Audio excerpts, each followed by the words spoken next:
अस्सलाम वालेकुम, क्या हाल है सबका। अल्हम्दुलिल्लाह मैं ठीक हूँ। आपके प्यार का, आपकी मोहब्बत का बहुत बहुत शुक्रिया और उम्मीद है आप सब भी खैरियत से होंगे। जी, तो यहाँ पे मैंने पानी गर्म किया था और यहाँ पे मैंने अपने पाँव और अपने हाथ जो है उस पानी में कर लिए थे डिप। इस पानी के अंदर जो है मैंने थोड़ा सा मीठा सोडा ऐड किया था और थोड़ा सा शैम्पू ऐड किया था। तो ये वीक में एक दफ़ा मैं लाज़मी करती हूँ। इससे मुझे इतना सुकून मिलता है, रियली यार माइंड इतना रिलैक्स हो जाता है ना, और पाँव के पाँव भी साफ़ हो जाते हैं। गर्म सर्दियों में मेरे बहुत ज़्यादा ज़रूरत होती है, क्योंकि जो मेरी एड़ियाँ हैं वो बहुत ज़्यादा फट जाती हैं, स्पेशली सर्दियों में। गर्मियों में बिल्कुल ठीक हो जाती हैं, बट सर्दियों में मेरे साथ ये बहुत प्रॉब्लम है और मैंने इतना इसका सोल्यूशन ढूंढा पर मुझे कुछ नहीं मेरा होता ना। रात को भी इनको इतना अच्छा करके सोती हूँ बट कोई कुछ भी फ़र्क नहीं पड़ता। खैर, यहाँ पे ये तो मेरा है, ये मैं कर लेती हूँ कि वीक में एक दफ़ा लाज़मी यार कर लेती हूँ, क्योंकि बच्चों के साथ ज़्यादा टाइम नहीं मिलता, लेकिन फिर भी कोशिश होती है कि यानी हर दूसरे दिन मैं लाज़मी अपने पाँवों को गर्म पानी के अंदर डिप करके बैठूँ थोड़ी देर, और उसके बाद इसको अच्छे तरीके से नीटली। अच्छा, यहाँ पे एक मेरे पास पुराना फेस वॉश पड़ा था, मैं इस तरह फेंकती नहीं हूँ, फिर उसको इस तरह काट के ना दरमियान से, फिर उसके बाद एक पुराना सा ब्रश रखा हुआ है मैंने, और उस ब्रश से फिर मैं इस तरह इसको साफ़ कर लेती हूँ। तो मेरा घर में ही मैनी और पेडिक्योर हो जाता है, यकीन माने मुझे कहीं जाने की ज़रूरत ही नहीं पड़ती। अब पता नहीं कैमरे में इतने लगे ना लगे, बट वाकई में बात इतनी नीट और क्लीन हो जाते हैं ना पाँव, मज़ा आ जाता है। खैर, यहाँ पे पानी पानी गर्म था तो मैं बैठी हुई थी, तो मैंने सोचा चलें आप लोगों के साथ आज थोड़ी सी गपशप कर ली जाए। थोड़ी सी आज ज़रा टॉपिक से हट के थोड़ा हस्बैंड वाइफ के टॉपिक पे भी हम बात कर लेते हैं। और मुझे कमेंट्स में अपनी राय भी ज़रूर दीजिएगा। आप लोग भी इस वीडियो में यानी पार्टिसिपेट करिए, अपनी राय भी ज़रूर दें कमेंट्स में। आप लोग बताएं कि आपके नज़दीक जो है, जो मैं बातें करूँगी, क्या वो बातें आपके नज़दीक आप क्या कहती हैं कि मतलब ठीक है, या आपको लगता है कि नहीं ये बात नहीं ठीक। तो कमेंट्स में लाजमी अपनी राय दीजिएगा। देखिए, जो कुछ रिश्ते ऐसे होते हैं हमारे यहाँ पे, लाइक हमारे बहन भाई, लड़ाई किस रिश्ते में नहीं होती आप मुझे बताएं, झगड़े कहाँ नहीं होते। भाई भाई में झगड़ा होता है, बहन बहन में झगड़ा होता है, मैं या माँ बेटी में झगड़ा होता है, बाप बेटे में झगड़ा होता है ना। अच्छा, ये रिश्ते ऐसे होते हैं कि ये खून के रिश्ते होते हैं। इन रिश्तों से ताल्लुक़ नहीं ख़त्म होता। हम मुँह से जितना मर्ज़ी कहते हैं, बट इन रिश्तों के साथ ताल्लुक़ ख़त्म कभी भी नहीं हो सकता, ता क़यामत नहीं हो सकता, क्योंकि ये हमारे खून के रिश्ते हैं। ठीक है ना। तो इन रिश्तों से तो ताल्लुक़ ख़त्म करने की अल्लाह ताला ने कहीं भी कोई गुंजाइश नहीं रखी हुई। लेकिन ये जो रिश्ता होता है ना हमारा, एक हस्बैंड और वाइफ का रिश्ता, ये रिश्ता किसी खून की बेस पे नहीं बना होता। ये रिश्ता किस बुनियाद पे ठहरा होता है? एतबार, मोहब्बत, प्यार, और मैं कह रही हूँ कि एक रिस्पेक्ट भी आ जाती है इसमें, बट सम टाइम ये होता है कि respect I think last word आ जाता है इसमें। ये आ जाता है एतबार पे, मोहब्बत पे, एहसास पे, सबसे बड़ी बात है। ठीक है ना, ये रिश्ता इन लफ्ज़ों पे ठहरा हुआ है। लेकिन हमारी सोसाइटी में देखें, ये जो आजकल की न्यू जनरेशन की जो यानी जो नई शादियां होती हैं, न्यू जनरेशन जो होती है, मैंने ये देखा है कि यार आजकल ना हम इस रिश्ते में बराबरी बहुत आ गई है। अब देखिए, बहुत सी इसमें औरतें ऐसी होंगी जो कहेंगी भाई हाँ, बराबरी तो होती है। तो देखिए, मेरे ख़्याल से तो इस रिश्ते में बराबरी नहीं है। अगर आप बराबरी की बात की जाए तो हस्बैंड अगर बाहर जाके कमाता है तो बराबरी के तौर पे औरत को भी जाना चाहिए, औरत भी कमानी, वो तो ठीक है, आज के दौर में कमा रही है औरत। लेकिन मैं इस रिश्ते की एक उस पॉइंट ऑफ व्यू से बात कर रही हूँ कि अगर औरत बच्चे पालती है तो मर्द को भी पालने चाहिए बच्चे। रिश्ता बराबर नहीं है ये रिश्ता एहसास का है कि यार मेरा हस्बैंड बाहर सारा दिन काम करता है, थका आ रहा होता है, तो मुझे उसका एहसास है कि मैं उसके लिए सारा कुछ करती हूँ। अगर अब वाइफ़ घर पे सारा दिन बच्चों को संभालती है, घर संभालती है, खाना बनाती है, सारे घर को देखती है, मैनेज करती है, उनकी उसकी फैमिली को संभाल रही होती है, तो उधर से हस्बैंड को एहसास होता है कि यार ये मेरी वाइफ़ जो है वो मेरे घर को संभाल रही है, बच्चों को संभाल रही है, मेरी नस्ल को पाल रही है। मेरे लिए उसने इतनी तकलीफ़ सही कि वो बच्चे इस दुनिया में, मैं कहती हूँ मर्द तो इस तकलीफ़ को इमेजिन भी नहीं कर सकता जो औरत, उस चाहे वो नॉर्मल है या डिलीवरी है, वो ऑपरेट है। शायद बहुत सी औरतों को ये लगता है कि ऑपरेट होना इट्स नॉर्मल, उसमें कोई तकलीफ़ नहीं होती। तो देखिए, ऑपरेशन और नॉर्मल डिलीवरी, इन दोनों में बराबरी की तकलीफ़ है। खैर, ये टॉपिक हमारा दूसरा, इस पे फिर हम किसी दिन बात करेंगे नॉर्मल ऑपरेशन पे, लेकिन अभी हम बात कर रहे हैं हस्बैंड वाइफ वाले टॉपिक पे। तो ये जो टॉपिक, ये जो है ना हस्बैंड वाइफ का रिश्ता, ये एहसास का होता है, ये मोहब्बत का होता है।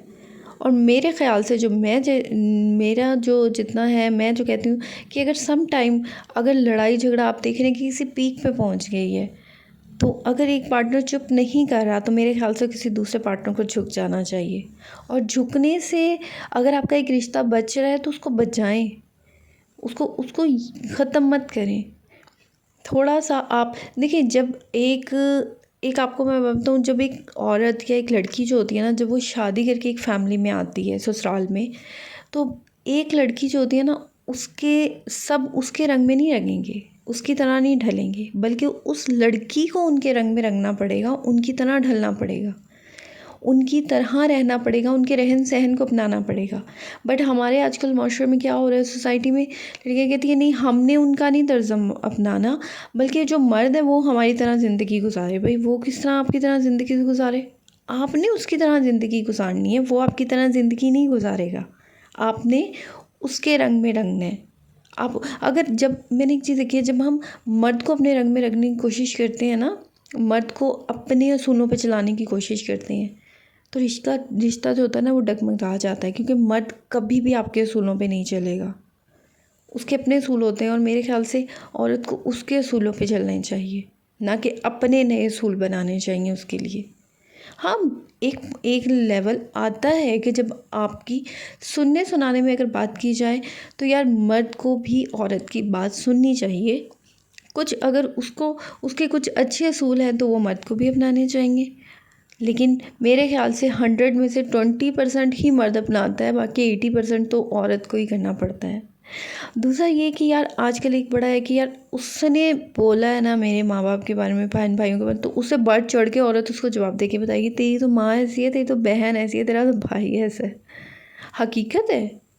तो यहाँ पे क्या होता है कि यानी वो बोल रहा है तो यार मेरी भी सुने चार। नहीं, मैंने आपको वो बात की है ना, सम टाइम वो क्या, वो जो ये जो लफ्ज़ बने हैं ना, खामोशी हर मसले का हल है या इला, तो देखिए, खामोश रहना बहुत बेहतर है कुछ बुरा बोलने से।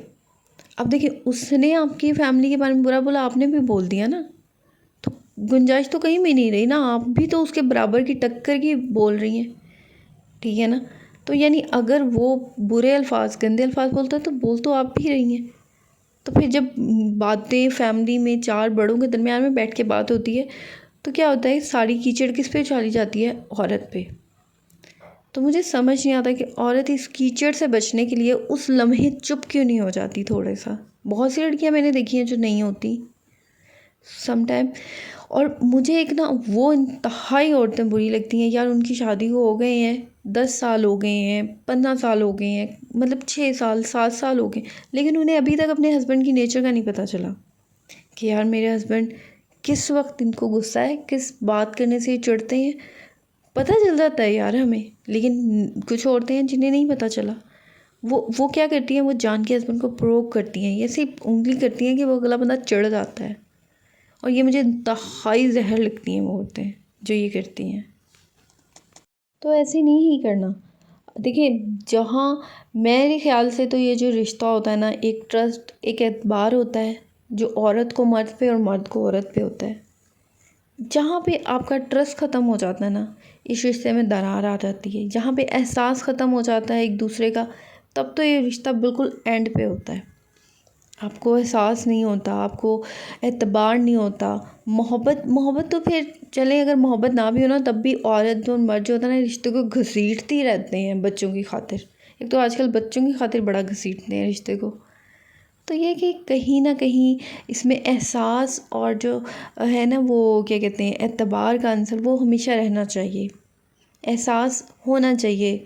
अगर आप उसको, आपका एहसास है तो आपको भी उसका एहसास होना चाहिए। मैं कहती हूँ कि दोनों की तरफ से एहसास होगा तो मोहब्बत अपने आप ही आ जाएगी। जब अगला बंदा आपका एहसास करता है तो इट्स मीन वो आपसे मोहब्बत ही कर रहा है, एहसास कर रहा है आपका। और ये जो बीच में कि अगर वो आपके घर को देख रही है, आपके बच्चों को देख रही है, आपकी फैमिली को देख रही है, तो यार इट्स, मेरे ख्याल से वो थोड़ी सी रिस्पेक्ट तो वो भी डिज़र्व करती है, थोड़ी सी इज़्ज़त तो वो भी डिज़र्व करती है।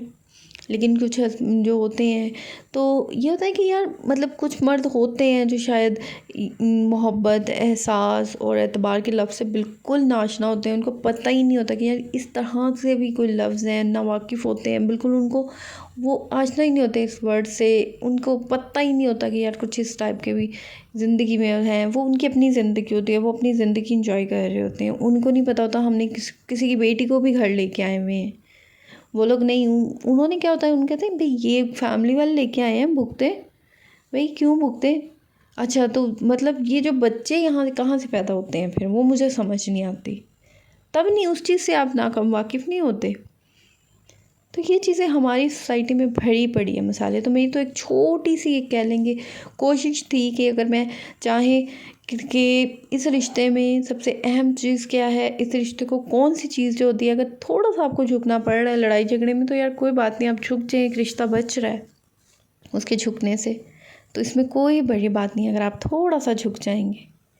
तो ये कि थोड़ी सी अगर मैंने आप लोगों के साथ बात की, शेयर की, आप लोग भी कमेंट्स में अपना एक्सपीरियंस बताएं कि क्या वाकई में ऐसा होता है या रियली होता है। मैं कहती हूँ हमारा एहसास जहाँ होता है ना, वहाँ पे हर चीज़ वाकई में बड़ा खूबसूरत रिश्ता होता है। जिस रिश्ते में एहसास होता है ना, तो आप यकीन जाने अगर मैं अपने बारे में बताऊँ आप लोगों को, तो जब मैं मेरी 3 दफ़ा प्रेगनेंसी हुई और इतना मेरे हस्बैंड ने मेरा ख़्याल रखा, अल्हम्दुलिल्लाह, अल्लाह का शुक्र है, अल्लाह नज़र बस बचाए, बहुत अब भी बहुत ख्याल रखते हैं। वो क्या होता है, वो एहसास होता है ना कि यार ये क्या है, ये हमारा ही बच्चा है, हमारी ही नस्ल है। तो वो एक एहसास ही होता है जो अगले इंसान को होता है और आपके लिए करता है। तो ये एक बड़ा खूबसूरत एहसास होता है जो औरत के दिल में एक मोहब्बत का बड़ा एक वो पौधा सा पैदा कर देता है, बीज बो देता है। तो वो एक बड़ा होता है कि अगर शौहर चाहे तो ये यहीं से तो फिर मोहब्बत की कहते हैं कि शुरुआत होती है। तो यही चीज़ होती है जो थोड़ी सी हम लोगों को अपने रिश्ते में लेके आनी चाहिए और करनी चाहिए। देखिए आप अगर लड़ाई झगड़े हैं, अगर कुछ भी है तो ख़त्म करें यार। अगर थोड़ा सा आपके झुकने से रिश्ता बचता है या आपके झुकने से आपके हस्बैंड खुश हो जाएंगे तो कोई बात नहीं, आप झुक जाएं, कुछ नहीं होगा, कुछ नहीं होता इस रिश्ते में। झुकने से कोई, मैं कह रही हूँ, गुनाह नहीं होता। ये वो रिश्ता है कि इसमें कोई गुनाह नहीं होता, बल्कि इनफैक्ट जब आप झुकते हैं, आप खुश होते हैं, रिश्ता सही होता है ना, तो इसमें तो खुशी होती है। अल्लाह ताला को एक अच्छा होता है कि यार वाकई में रिश्ता सही हो गया है हमारा, हमारी लड़ाई झगड़े ख़त्म हो गए हैं। अब झुकने का मतलब ये नहीं है कि आप अगले बंदे के पाँव पकड़ लें, ऐसा कुछ भी नहीं है। मतलब झुकने का मीन ये कि हाँ थोड़ा सी खामोशी इख्तियार करना, इट्स झुकना, ठीक है। तो जी एक छोटी सी वीडियो थी आप लोगों के साथ शेयर की। अपना कमेंट्स में एक्सपीरियंस ज़रूर शेयर करें। इंशाल्लाह अगर आप चाहते हैं इस टॉपिक पे हम डिटेल से बात करें तो आप मुझे कमेंट्स में लाजमी बताएं, हम डिटेल से बात करेंगे। दुआ में याद रखिएगा। अल्लाह हाफिज़।